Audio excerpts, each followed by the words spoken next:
Hey readers, welcome to the Currently Reading podcast. We are bookish best friends who spend time every week talking about the books that we've read recently, and as you know, we won't shy away from having strong opinions, so get ready. We are light on the chit-chat, heavy on the book talk, and our conversations will always be spoiler-free. Today we'll discuss our current reads, a readerly deep dive, and a little something bookish before we go. I'm Meredith Monday Schwartz. I'm both a mom and a Mimi, and a full-time CEO living in Austin, Texas. And I've realized there's one part of a book that I always read out loud. And I'm Kaytee Cobb, a homeschooling mom of four living in Arizona, and my bookish friendships overfloweth. This is episode number 47 of season 8, and we are so glad you're here. All right. Yes, you have a lot of good bookish friends, Kaytee. I do, and I love it when they go from online to in real life, which I'm excited to talk about today. That is the absolute best. Okay.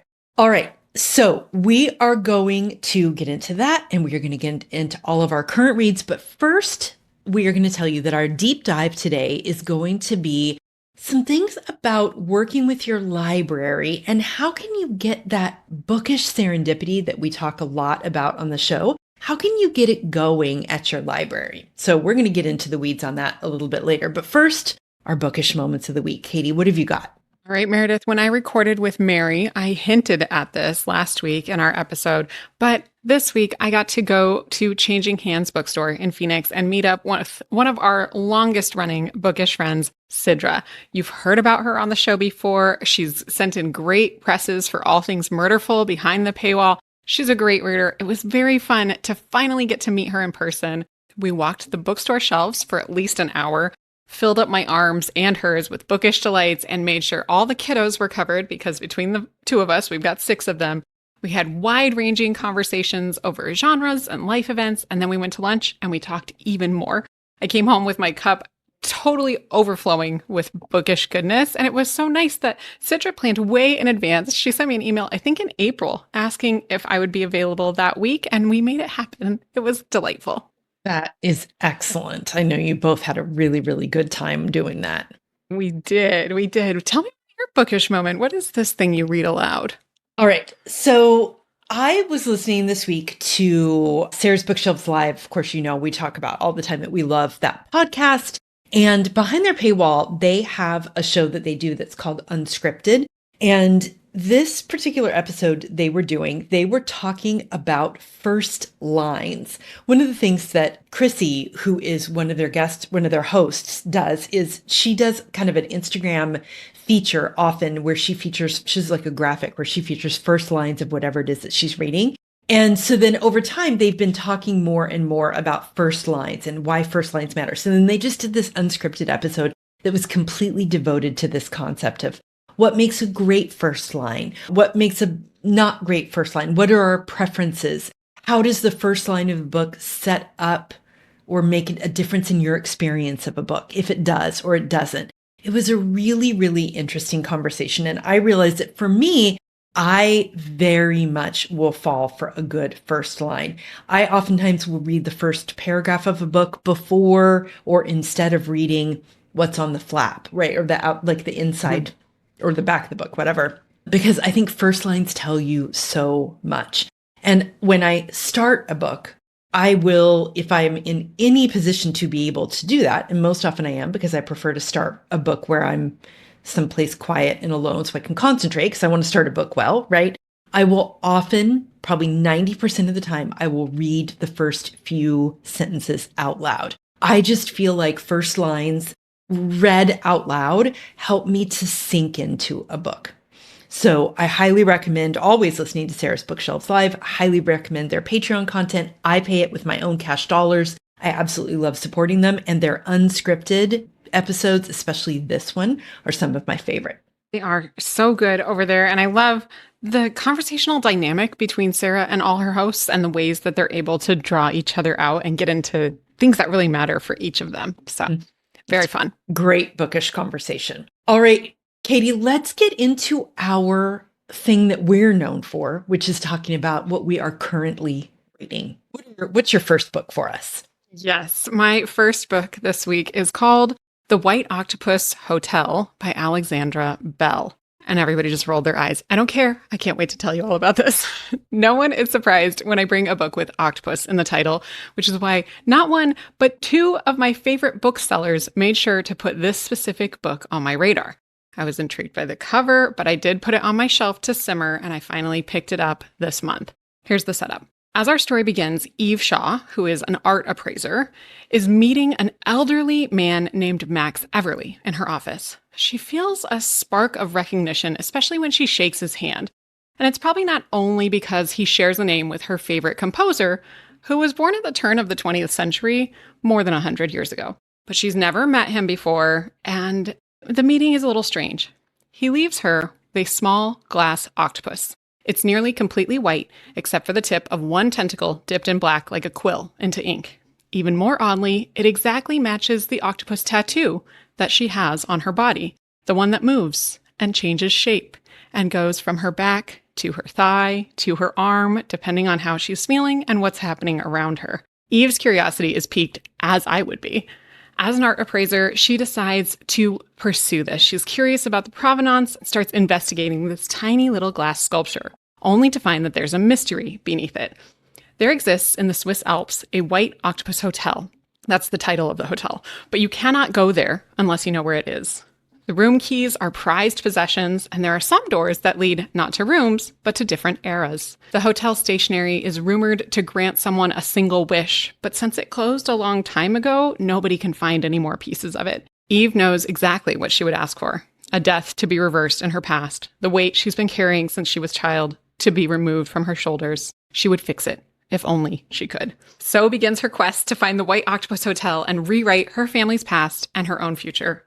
This setup, this book, it has so many pieces that immediately work for me. It's got the octopus, of course, not just as part of the hotel name, but it's a tattoo, like mine, except it's one that travels across her body. The dream that I could have a tattoo that would move. It's so cool. It also has this hotel with magical rooms. We love a magic room here at Currently Reading. It has time travel via those hotel rooms. It's basically a recipe for Kaytee goes into a book with only a few tropes and comes out with 5 stars. However, the mystery elements within and the ways that the time travel elements wrap back over and onto themselves get a little bit muddled in the execution.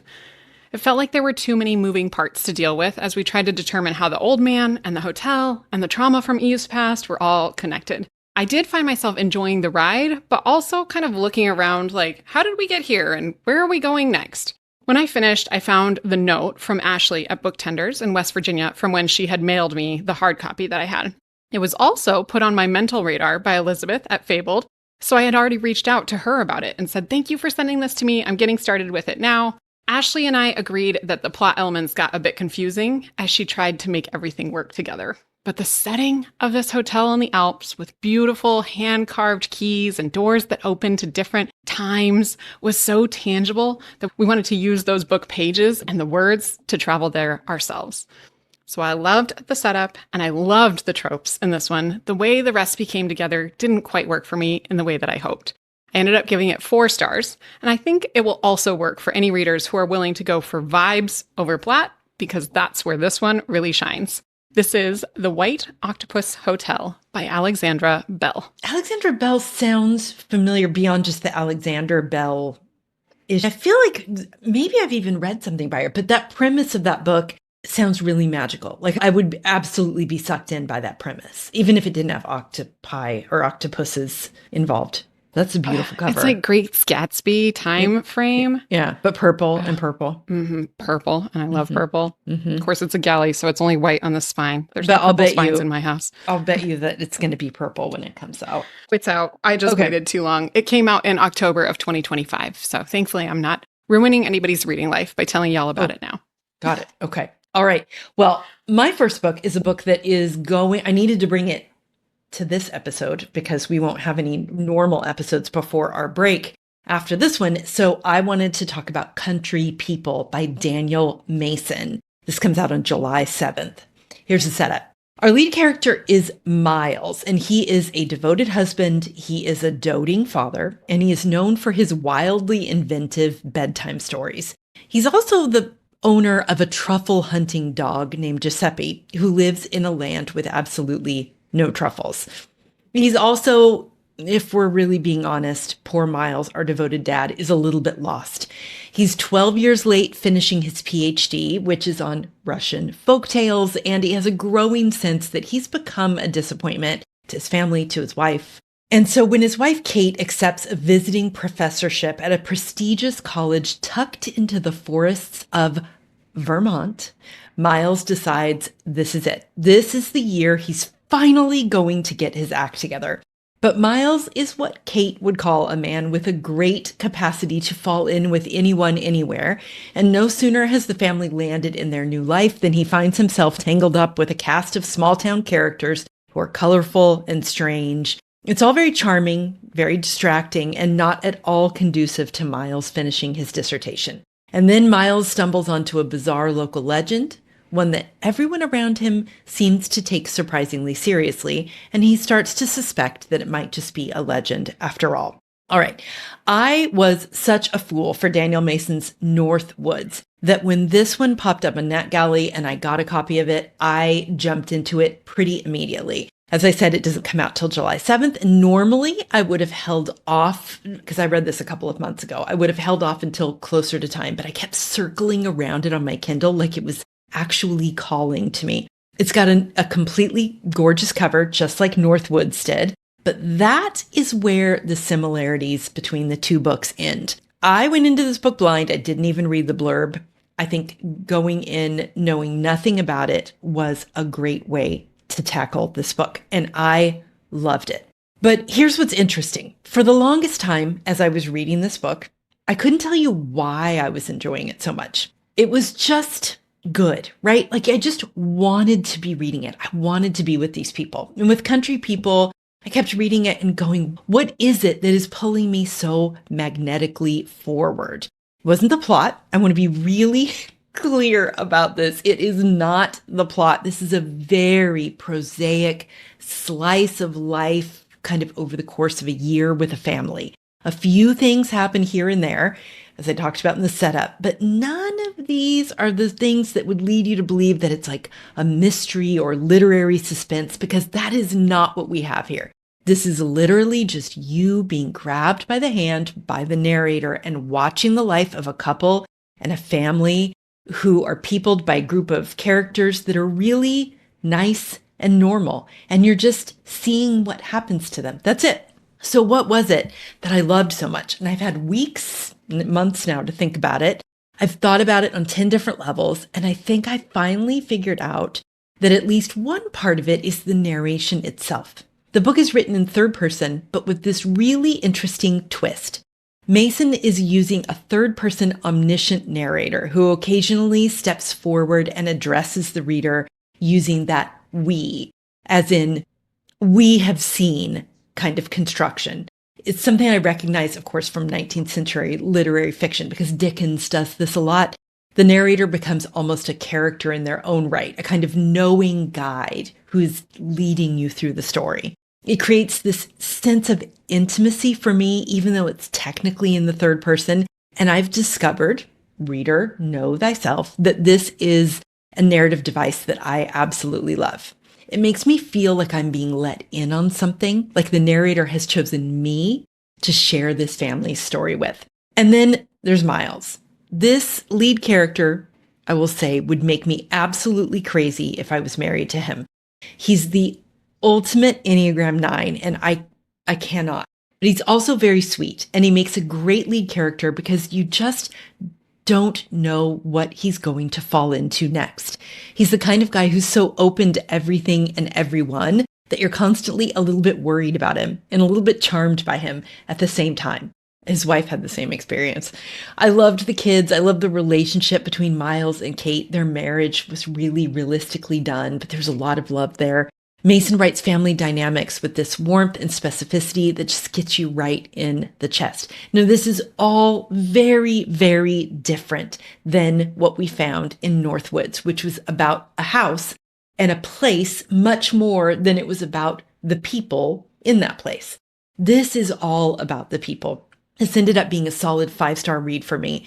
I think if you love beautiful, immersive writing and you don't, or you're not looking for that thriller-paced plot, this is going to be a gift. I also think if you loved North Woods, but you come in knowing this is a very different book, what stays the same is Mason's ability to make you feel like you're living inside this world that he's built. I think you'd love it too. I will go absolutely anywhere with Daniel Mason as my guide. This is Country People by Daniel Mason. Like that. And I like Vermont, so works out great. Yes, of course, everyone knows that I do too, but that was an extra benefit watching them make their lives in this house that they're renting in Vermont. It was really excellent. So good. I'm so glad you loved it, that it was like a good follow-up for you. I did. I really did. Okay, for my second book this week, I have nature nonfiction, because it's what I do. Okay. Actually, this episode is full of a lot of things that Kaytee does. So my second book this week is Sharks Don't Sink by Jasmin Graham. Hello, would we like to learn about sharks today, friends?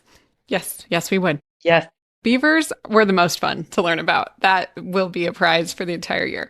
This book, however, was sent to me in every format by the publisher before it came out in July of 2024, because some people know their audiences, and I am the audience for science-y memoir-y goodness. The subtitle of this nonfiction science memoir is Adventures of a Rogue Shark Scientist. Yes, please, and thank you. Jasmin Graham grew up along the water. She was fishing with her dad, usually to put food on their table.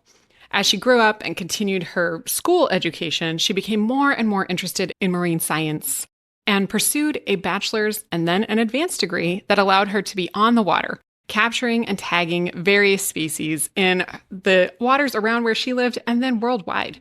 Her specialty and interest lies in bonnethead sharks and sawfish, both of which I ended up Googling during the time I read this book because I knew nothing about them. Jasmin balances her discussion of her work with these fascinating creatures with her own personal experiences being a Black woman in academia, and specifically ocean science.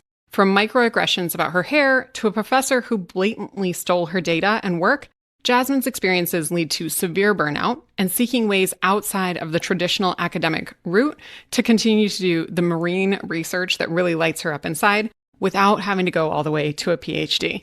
This book is easy reading and includes black and white photos inserted into the text throughout to really flesh out her story, which was helpful for me. If I had just flipped to the next page, maybe I would have seen a bonnethead shark and understood that they're like cute little hammerheads that look like they have a little bonnet on their head instead. They're adorable. Sawfish, so interesting and gigantic. I loved seeing the pictures of her on the boat and doing all kinds of things with the cohort of researchers that she built relationships with. And that's key in this one. For readers who are interested in this type of science book, we need to know that this one is pretty balanced between memoir and science, maybe leaning slightly toward memoir. And as I read it, I found out about myself as a reader. I knew myself better, that when I pick up a book that mentions an animal on the cover, I want to learn about that animal. I want to lean in the science direction. I'm absolutely in for a peppering of personal story throughout.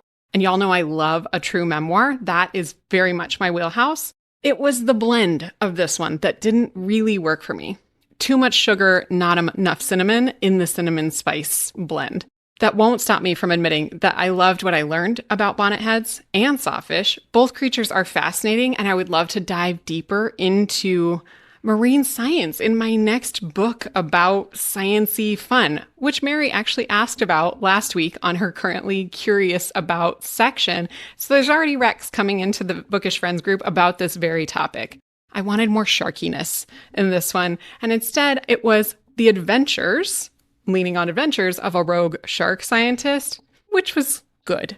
This was Sharks Don't Sink by Jasmin Graham. That is a perfect reader know thyself thing that you figured out, right? That's and I had no idea. Right. That you needed to be focused on the animal. You don't, I mean, I do the same thing with, sometimes there will be like part true crime, part memoir. And I'll be like, I've realized that doesn't work for me because I'm there for the crime, not for stories about how you decided to become a whatever. Let's actually talk about the crime itself. So knowing that is really important. Yes. That's a great distinction. Because I like memoir a lot. I love reading a good memoir and I love reading science books. So it seems like they should work well together for me. It was an interesting finding myself moment. Good to know though. All right. My second book, very, very not what I've been reading recently, but brought me to such a nostalgic place in my reading because I read Aunt Dimity and the Family Tree by Nancy Atherton. Now, I love this series. Aunt Dimity, the Aunt Dimity books are my favorite cozy mysteries, period, hands down, end of story. I hadn't read one in the series in a really long time. Here's the setup of Aunt Dimity and the Family Tree. It's the 16th book in Nancy Atherton's long-running cozy mystery series, and it brings us back to where we love to be, the charming, wonderful English Cotswold village of Finch. Our lead character is Laurie Shepherd. She's an American who lives in England, and her secret weapon that nobody knows about, but really we all know about, is Aunt Dimity, who is her dead family friend, who she called Aunt Dimity, whose spirit communicates with Laurie through a blue journal. So every time Laurie opens up the journal, Aunt Dimity is there and like her writing appears, and then they have conversations that way. It's one of the most delightful conceits in the cozy genre, of which, as you may or may not know, I've read only cozy mysteries for an entire decade. So I am somewhat of an expert, and I can say that this is one of the most beautiful little delightful conceits that you could ever find, the journal. In this particular book, Laurie is, well, her father-in-law, William Willis Sr., who I love, he's a great character, has just purchased Fairworth House, which is a 10-acre estate right near where Laurie and her husband and their twin sons live. And William Willis Sr. plans to renovate it and to raise sheep. It sounds idyllic. It's definitely not idyllic. Almost immediately, Fairworth starts giving off really strange vibes. During renovations, a peculiar painting of a family tree turns up in the attic, and Laurie takes on the task of overseeing its restoration. Meanwhile, William is doing his best to navigate a village full of unmarried older ladies who have very strong feelings about his bachelor status. And also, he's just hired a new couple to help him on this large 10-acre estate, and there definitely is something off about this couple. And then strange sounds start happening, and that's when Laurie does what she does best. She calls on Aunt Dimity to help figure out what or who is haunting Fairworth House. All right, like I said, it had been a long time since I'd read any Aunt Dimity, more than a decade, maybe 15 years. The kind of gap that makes me wonder a little bit whether the thing I loved is actually as good as I remembered. So I kind of went into this like with my looking between my fingers, because like, what if it wasn't as great as I remembered it being? But the good news is I still love this series, even 16 books in.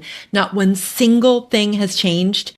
And I mean that as the highest possible compliment, because delight is my word. This series, all of it, not just this book, brings the reader uncomplicated, wholehearted joy that I genuinely need at this time of my life as a reader. I love Laurie. She's plucky. She's devoted to her family. She's very human.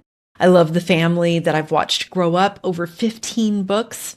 And I love the town of Finch that's tucked into the Cotswolds. And I love it even more, of course, now that I got a chance to see the Cotswolds myself.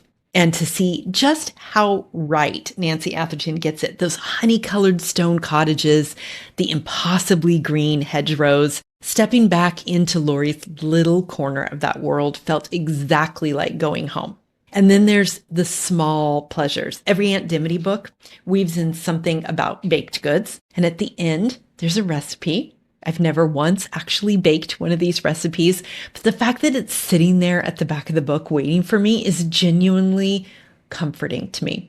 Now, you know I'm going to say it. This is not great literature. I'm not going to pretend that it is. And I suspect that Nancy Atherton herself would agree that that is not what she's doing here.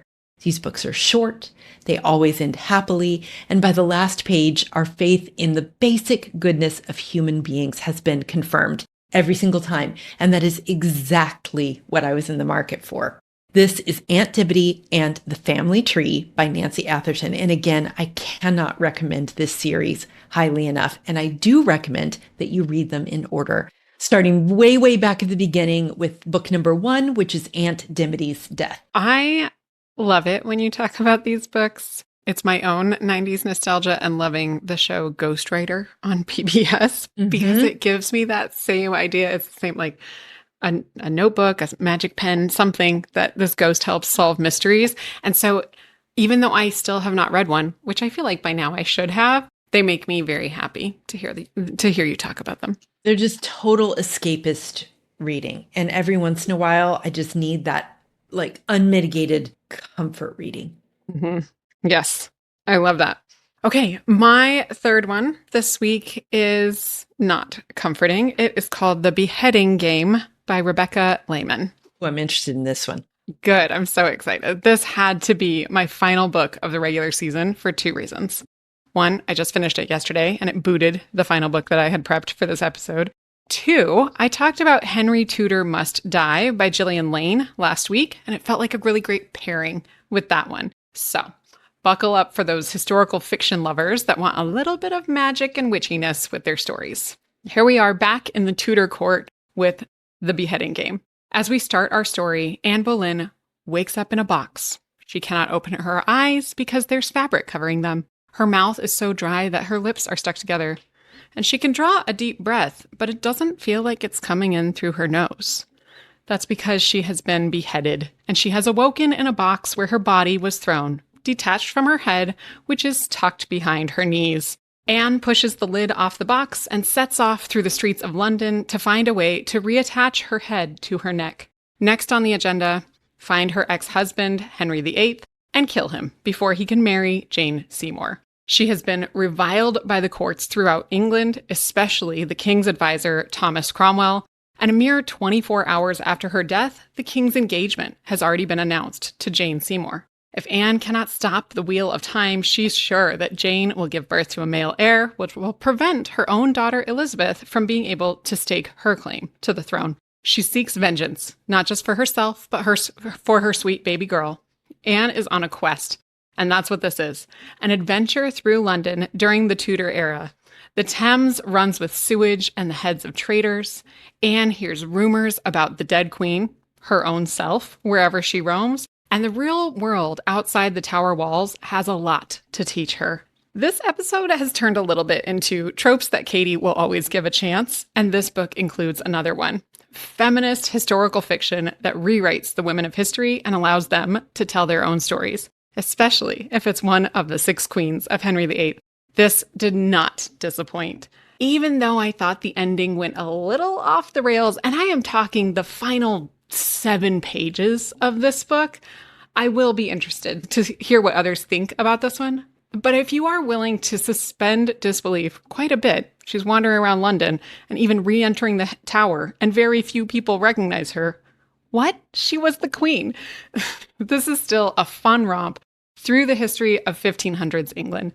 It could have been a little more bloodthirsty for my taste. The ending could have been slightly different, but I wasn't mad about reading it for a single second.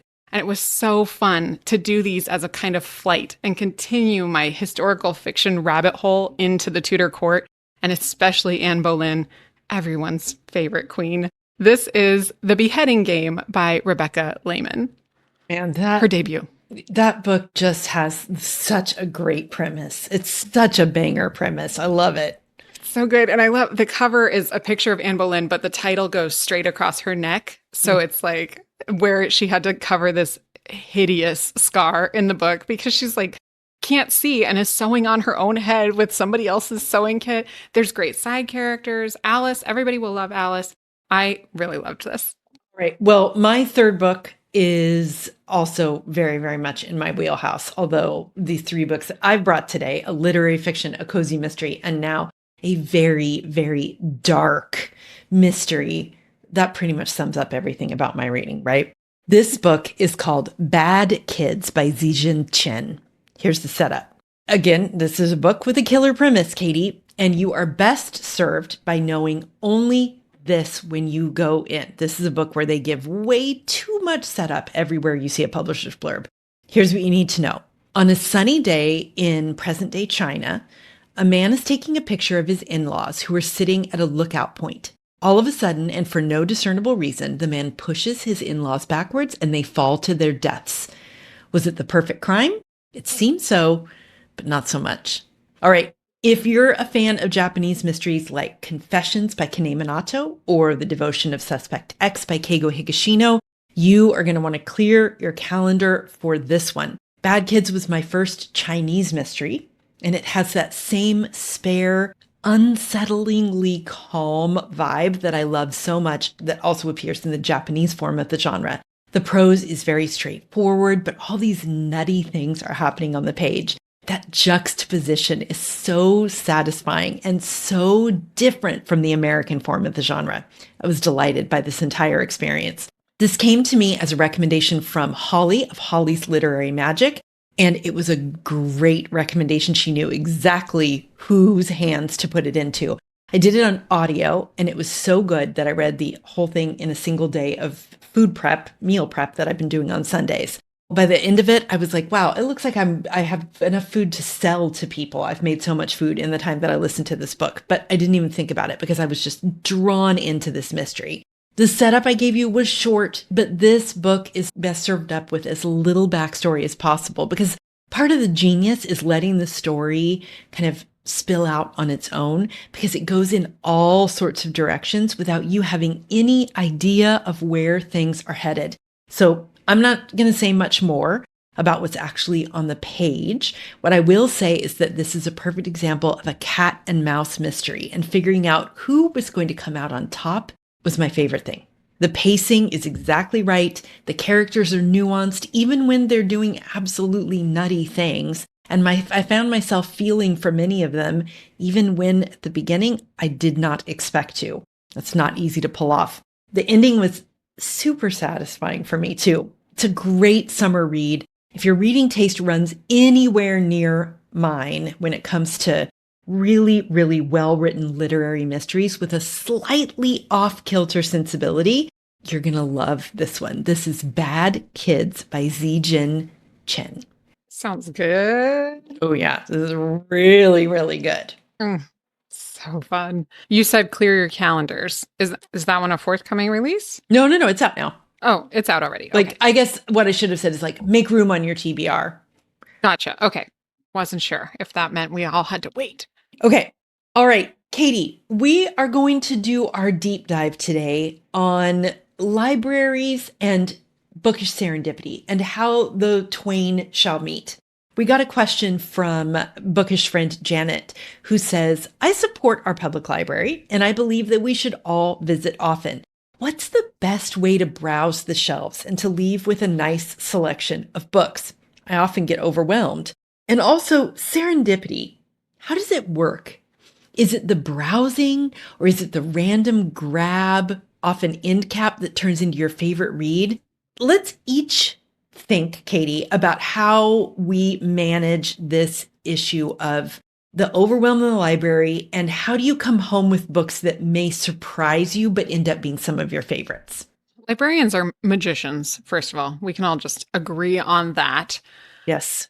But yeah, I get why this could be a little bit intimidating. Like, do you just spin around in a circle and play pin the tail on the donkey in a certain section of shelves? Like, how does serendipity actually work?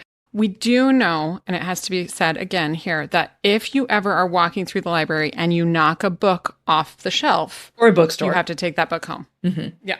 Right. If you knock but a book it's especially true in the library. It's free. Yes. You got to take it home. Yes, exactly. Because that means that book is trying to get your attention. It needs to come home with you.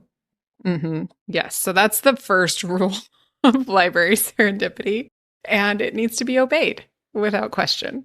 Yes. So, Kaytee, when I think about this, because my best reading years, anyone who listens to the show knows, my best reading years happen when I am using my library a lot and when I am making room for the discovery that can really only happen at a library for the exact reason that you just talked about, because books are free, right? Mm-hmm. So you can approach your discovery in a completely different way than most of us could at a bookstore, right?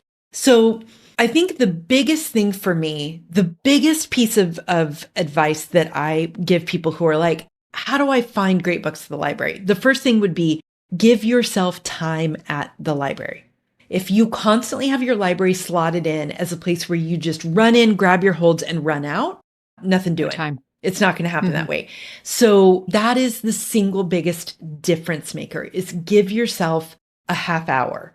to, if you can, and I know this is a luxury I've been through a lot of times in my life where, and in fact, now I often, when I'm at the library, have my littles with me, my grandkids.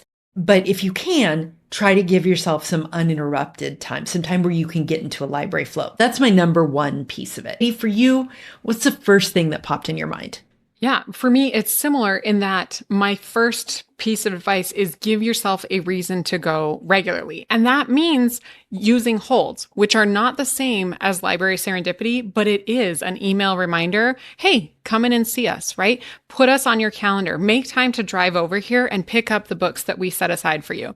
Once you walk in the doors, you have to get there in order to let the serendipity find you.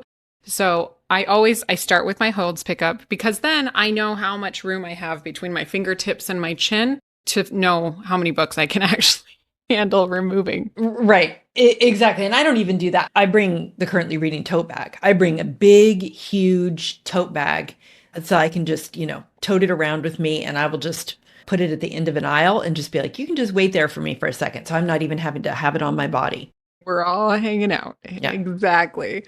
Yeah, so I go from the holds pickup to the new section at the library, which is not usually where the best serendipity necessarily happens, but it gets me into a vibe. It's because there are covers facing out oftentimes there. There's things I haven't heard of, I haven't seen a bunch of. There might be a new book from an author that I've been intending to read, and it'll start the bookish mojo flowing is what the new section does. So I always go from the one straight to the other to get things greased up and moving along. What about you, Meredith? Where do you go when you get there? How do you make it happen? I mean, the same as you. I pick up my holds and then browse the new releases. But I very much, if I have a hold, it's almost always going to be a new release. So the second gigantic piece of advice that I would give to people is get out of the new releases. I feel like a lot of us have been trained partly by Bookstagram, but partly by the way that libraries are laid out now, where new releases are very much front and center. Get out of there. That is not where the best, you can find a book that you're really going to love there, obviously, but I don't tend to find my most spectacular bookish serendipity happening in the new release section. I go into you pick your poison, whatever you're interested in, right? I happen to love fiction. So my library just has a big fiction section, which has all kinds of fiction mixed in. Yeah. So it's not like fantasy and whatever. It's just all there, which I kind of really love. Then I have some in the category of Meredith, maybe just kind of don't always have a plan. I have a plan when I go in for my browse. I usually pick from a few different themes. And I usually am like, this is the kind of browse that I'm going to do today. Now, one of those is called Titillated by a Title. So in this browse, I decide that I am simply going to, with reckless abandon, go down the aisle and I am going to grab books that the title titillates me. There's so many bad titles now that when you look at older books, you're reminded, wow, remember when titles were actually really done right? And it wasn't like, never let me go, be titillated by a title. So I will go down the aisles and I will grab 40 books and I just am taking them to a table and I will put them down and I will just grab a bunch of books and the title titillates me. And then I will go and I'll do that fast, like in 4 minutes. And then I will go sit down and I will just from that, I will start to cull down a little bit. Sometimes I will cull by reading the first couple paragraphs. Sometimes I'll cull by looking in Goodreads. Sometimes I'll just be like, you know what? I'm just totally interested in what's happening here. So that's titillated by a title. My other favorite one is be aroused by an author. No, that's very good. That's very good. That should definitely be one. Because that's a perfect one. I want to come up with a whole menu. Yes. No, I really like that. I like that a lot. No, I was going to say judge a book by its cover, which I also kind of call grab and go. And sometimes I do these two things together. Now, this is different than just being titillated by a title. This is taking in more of the cover, right? Like it's just beautiful in some way. It just looks interesting in some way. And I try to do this fast. I'm not sitting down and figuring things out. In this one, I've got just a few minutes and I am just going to grab, usually I will limit myself to like 15, but I'm judging the book by its cover with reckless abandon, putting them in my bag, checking out, going home, making myself a huge cup of coffee, an oversized cup of coffee, and putting 15 books into 5 piles and doing 3 different book flights on each of those over the course of the weekend because I usually go on Saturday mornings. So those are a couple different kinds of ways that I have found that have helped me find some of my favorite books. Yeah, I think that's great. I do also occasionally, like I said, I rarely pick up the new releases, mostly because they're either a 7-day hold or they're shorter than my regular checkouts, which are usually 21 days for me. So I rarely pick up a new release. Same reason I don't usually borrow movies from the library. It's that 7-day short window. I want to have my leisure with the books, and new releases are more likely to be put on hold. So I'm going to have to return them right away. But it's that getting the juices flowing. So then when I'm over there and I find, when I was in the new release section, it turns out I was really gravitating toward pink, or I was really gravitating toward the science things because there was some interesting stuff happening over there. I will let that kind of scavenger hunt guide me through the library. So maybe this time I'm going to nonfiction because I want to learn something. Or maybe this time I'm strolling fiction, but that author name that I saw over there reminded me of this other name that starts with K. So I'm going to go look in the K section of fiction and see what's around there. So I do try to hone my focus, which is the same thing you're doing, Meredith, right? Like if you're saying, okay, today it's going to be titles and next time it's going to be covers, it's honing my focus to, I really want to go down one aisle and get a whole bunch of stuff and just see what happens. I also really love going down the nonfiction expensive books aisles, right? Art, crafting, cookbooks. cooking. I love to get some cookbooks. Yes. Anything that if I were to try it out at home, it may be a $45 book, especially in this economy, right? But maybe it'll be a good fit for me and maybe it won't. The library is going to let me try it out for free and I can figure out if that's something that needs to actually live at my house. It's the KISS version of Kiss, Marry, Kill. But doing that, all of that kind of stretches those reader muscles, stretches the serendipity option, stretches the library browse muscles within my body in a way, or in my head, I guess, in a way that allows for that serendipity to happen more organically. It might lead me to the kids section, even if I didn't bring kids with me that day. It might take me to the movies. I don't know. I probably don't want any movies, but what? That's a movie from the 90s that everybody talks about that I've never seen. I might as well grab it. It's free. I can return them or renew them. I can never watch them. I can never read them. And it's all good for the library. Right. It helps. Nothing hurts anything right. at the library. The more you check out, the better. So Gus Gus Arms is the name of the game, or a full currently reading, read, return, repeat tote bag. Fill it up every time. There's no library police. They're not going to stop you. They're not going to ask are you sure going to read that? Yeah. No, somebody else might want it. So many people are worried that people are going to give them side eye for taking a lot of books out. The reality is that is so good for them. When we check out books, we help their circulation, which helps their budgets. Like they need books to go in and out.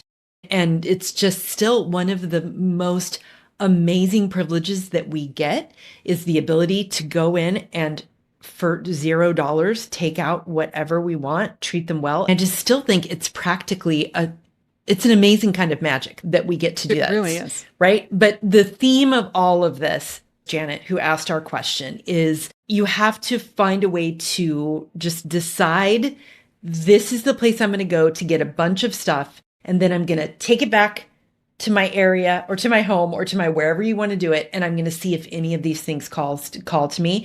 And then I'm going to do that over and over again, right? That's the magic of it.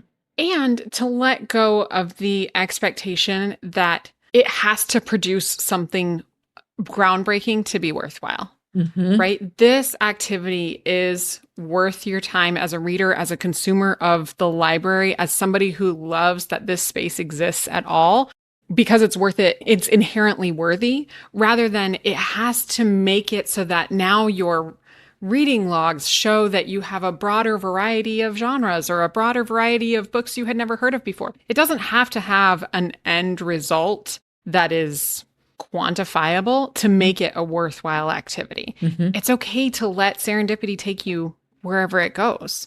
Yeah, absolutely. Absolutely. And then, of course, Kaytee, the idea that I can't get rid of, the idea that will just not let me alone is that picking one portion of one shelf that's got, like, depending on what your shelves are like in the library, my library has shelves that have maybe 30 books, like in a section, like one shelf in a section. And I just am so constantly pulled to this idea of just being like, I'm just going to go through, I'm just going to get these 5 out and maybe not read. Maybe I wouldn't want to commit. I would surely not want to commit to reading every single one of those books because I don't like being bossed in that way. But like just a very systematic approach to doing book flights. Like, this is my next 5. Now this is just based on how they appear on the shelf. I just can't get rid of that idea. Okay. Not to datafy this, but I love the idea of figuring out like the least common author last name initial, right? Which is probably Z, but who knows? And going to that section because you would get the broadest variety, right? Like if you go to Smith, there's 8,000 books by Smiths. And so one shelf might have 5 authors because everybody is named Smith, right? Whereas if you went to Z, I don't know. I feel like there's a way to make it so that whichever section you're in, even if your library doesn't shelve by genre or does shelve by genre, has the broadest variety of stuff within that single shelf. Because that's the part that gets me a little bit in my head about it, is that then you would end up with so much of the same thing. Yeah. I mean, I'm not going to pick the P shelf where it's like all James Patterson. I'm not going to read 58 James Patterson books. But what I do think is that if I were to choose, one of our bookish friends wrote in and said, you guys should do this for Patreon content because I'm interested in this notion for that reason. And I would definitely pick the shelf that nobody's looking at because you just have to be like down on your hands and knees. And you just know that those books down there do not get nearly as much circulation as the ones that are like up at face height, right? Mm-hmm. So I would definitely pick a shelf where I felt like those books are not getting a lot of love. I love this idea. I really love the idea of like saying, you know what, if I'm lucky enough in my retirement, I'm going to do that for the whole library. Like, what an amazing project that would be. Like the fiction section of the library. But still, when we know that like 1,000 books are released every Tuesday, when you finished one shelf, there would already be new books over there again. True. You'd always feel like you had to, one time through, we'd have to be okay with that. Oh, man. It's an interesting idea, but we love, love, love libraries. We love libraries, and we're so grateful for our home libraries and for everything that libraries and librarians do for us. So yes, hopefully this has spawned some sort of idea for you to go in and use your library even more because, man, we have a lot of power to really affect good things for our libraries and their budgets. Yes. And like Meredith said, checkouts matter. Being in the library and allowing yourself to willy-nilly grab things off the shelf is good for the library. Yeah, they want Just that. do it. Yeah. Just do it. Like, let us peer pressure you. Just do it. We talk to so many librarians who are like, please tell everybody that this is something that we cheer in our heads. We're not looking at them like, you're not going to read all of that. Like, we're like, yay, take that book home. Yes. Yes. Okay. I love that. All right, Kaytee, before we go, I have a bookish friend of the week. And this is one of the things that I just love about our bookish friends group. Again, if you want to be a part of our bookish friends group, please join us on Patreon. It's $5 a month, which is really nothing compared to all of the content that you get, all the shows that we do behind the paywall. But really, you get to be in community with 3,000 of the best people in the world. All of our bookish friends are so great. And this one is one of our favorite ones, and her name is Jana, and she's an all-star contributor in our group. And after the most recent All Things Murderful, Jana said, Elizabeth was talking about L.J. Ross and her DCI Ryan series.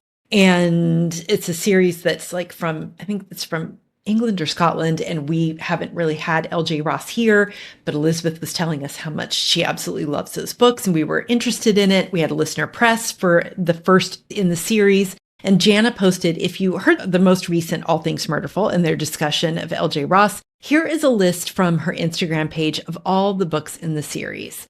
And then she included a handy graphic that gave us the list of the 25 books in order that are in that series, because we are not animals and we want to read our books in order.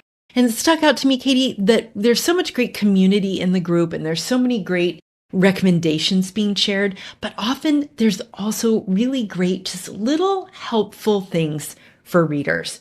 And I just found that to be really helpful. Like, oh, that's right. That series begins with Holy Island. I'm going to go ahead and get that one and Sycamore Gap. And I'm going to get both those out from the library, or I'm going to order them both, whatever. Just a useful little thing. So I just appreciated Jana for putting that out there. And it's so nice to just have the information provided to you instead of having to be like, oh, I should go Google that and figure out where it starts. And then I'll have to Google it every single time because, Right. Right. Sometimes it just cues you to remember, like, oh, that's right. I was listening to the show and I meant to go check on that. Now I'm at my computer and I can do that. So it's just a nice, helpful thing. We have so many helpful bookish friends. Kaytee, what do you have before we go? Okay, Meredith, this week, before we go, so we have our menu of 5 things when we first debuted this segment. And then probably a month in, somebody emailed us and said, oh, I have an idea for something you could add to the Before We Go menu.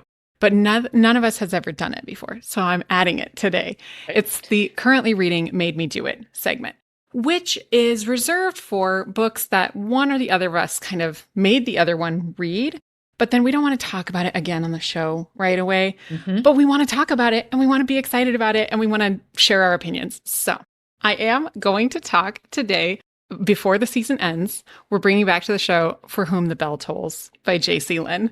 Oh, I love this book.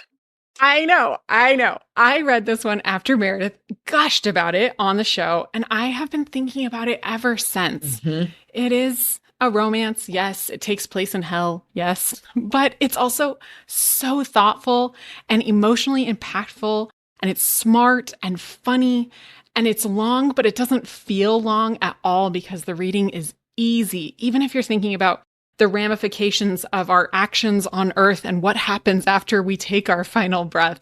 Lily, our main character, and Belle, hand to heart, absolutely fantastic characters. The found family of the afterlife and all its denizens really make this book shine. I love it. I just held it in my hands again the other day talking to a friend about it. And I said, I have to talk about this on the show. I don't care that Meredith talked about it not that long ago. So much so that as I held it, I said, I think this might be the first book that I bedazzle the cover on, which is, of course, a new bookish, crafty trend. It feels like it's begging me to do it. So I'm going to go for it. This is For Whom the Bell Tolls by Jaysea Lynn. I love that book. I just saw it. I went to go visit a new romance bookshop, Flutter over here, right close to where I live. What a cute name. Yeah, it's very cute. It's a very cute shop. And I saw that and I just happened to be close to another person and she was looking at it. And I was like, oh my gosh, let me just tell you how much I love this book. So good. I think about it all the time too. It was funny and it was just so interesting. Like the whole structure of the afterlife was just done in such an interesting way that I was like, ooh, yeah, that's how it should be. Like that's the way that everything should happen. I liked it. I'm telling you that I have had conversations at church, which I'm pretty involved in, and basically said that this book changed how I view the afterlife. Y'all, I go to a church. Like we read the Bible. And I'm like, listen, let's talk about For Whom the Bell Tolls, because that tells me all I need to know about the afterlife, along with The Good Place. That's the other thing that really changed my structure of how I think it should work after we die. Yeah. Well, and I think if you like The Good Place, I think For Whom the Bell Tolls, I think you'd really like that. I'm glad that you brought it because that is a book of delight. It is a book of delight. So that was our first Currently Reading Made Me Do It. I love it. From the Before We Go. Excellent. Okay. All right. Well, that is it for this week. As a reminder, here's where you can connect with us. You can find me, I'm Meredith, at Meredith Monday Schwartz on Instagram. And you can find me, Kaytee, at Notes on Bookmarks on Instagram. Our show is produced and edited every week by Megan Pudamong Evans, and you can find her on Instagram at Most of Megan's Reads. Full show notes with the title of every book we mentioned in the episode and timestamps, you can zoom right to where we talked about it, can be found in our show notes and on our website at currentlyreadingpodcast.com. You can also follow the show at Currently Reading Podcast on Instagram, where there's lots of fun new things happening all the time, or email us at hello@currentlyreadingpodcast.com. If you head to our website or our Substack, you'll be able to sign up for our Reader Know Thyself newsletter, which will help you hone in on exactly what works in your reading life. If you're interested in watching this episode and getting the blue check, although I have not seen him today, for each one, you can also find us on YouTube, where we're constantly adding new features. And if you want more of this kind of content, and really, why would you not? You can join us as a bookish friend. You can get all that content we talked about, that community we talked about, and also keep this show commercial free. If you want to help us, you can rate and review us on Apple Podcasts or on Spotify, and you can shout us out on social media. Every one of those things helps us to find our perfect audience. Yes, bookish friends are the best friends with the best ideas. Thank you for helping us grow and get closer to our goals. Right, until next week, may your coffee be hot and your book be unputdownable. Happy reading, Kaytee. Happy reading, Meredith.